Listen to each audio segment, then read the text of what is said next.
Now, it's another historic day for women's football in the UK as the sport gets its first ever dedicated stadium.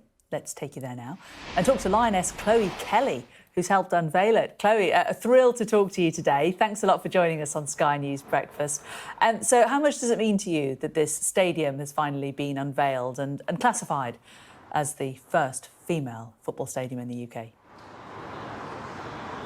Yeah, it's great. It's great for the women's game to be here at the Joy Stadium today to unveil the stadium. I think it's amazing that deals like this are going on in the women's game now, and we keep moving forward, and hopefully many more deals like this can happen. But looking forward to getting out here against Chelsea. When you reflect on the journey of women's football since you first made your debut, how far do you think it's come?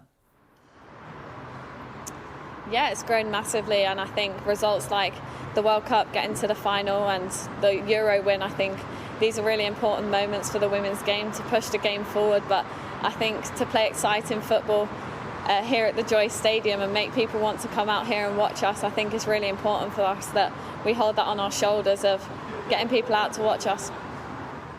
How far do you think, though, women's football still has to go? Yeah, I think definitely it's still far to go for the game, but I think our performances on the pitch are really important on that, and using our voice away from the pitch to build it.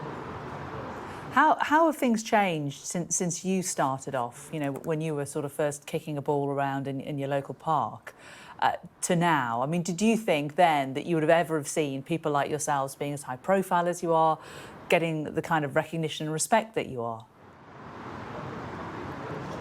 Yeah, it was very different when I was a kid. The kits never fitted us, and you had to go to a game to actually see the women's game and watch it. But now the game's on TV, and being able to watch your idols and being able to look up to a player is really important, and hopefully we can be great role models for young girls and young boys out there wanting to watch us and being good people, but being great performances on the pitches too.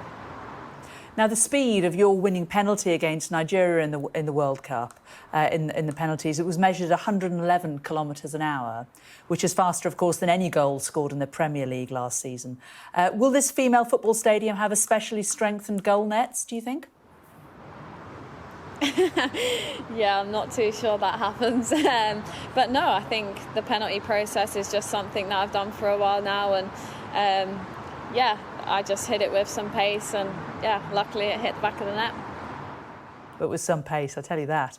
Of course, at the end of the football, you know, nobody wanted Spain to win, but apart from the Spanish, but they did, and well done them. But there was the news that Luis Rubiales has now resigned as the Spanish FA's president. What did you think when you heard that news, that he'd finally gone? I think for the women's game, using our voice and being able to be pioneers for the game is really important, and for Spain to celebrate their win of the World Cup, I think it's a great, amazing achievement for Spanish football, and to be able to win the World Cup and lift that trophy is incredible. So hopefully they can get some recognition they deserve of, yeah, they just won the World Cup. It's amazing for the game. Do you think that the whole thing about Luis Rubiales has been a real distraction? I think it has distracted their celebrations, of course, because that's been in the limelight a lot, and it's maybe shadowed their win. And in terms of you and your future career and the women coming up behind you, there's still a real fight for equal pay in women's football. Do you feel you're making progress with that? I think our performances on the pitch, we need to let that do the talking as well, because we want people to be excited to watch the women's game, and we've definitely done that. And we need to keep moving forward with that and showing our voice and showing our performances on the pitch. That's how we will get people to listen to us. At Wimbledon this summer, there was this great moment when Leah Williamson and Billie Jean King were in the Royal Box chatting away. Do you think that your generation of female footballers are going to be the ones that perhaps history are going to look back and say you're the ones that made the real change in your sport, like Billie Jean King did and the original line did in tennis?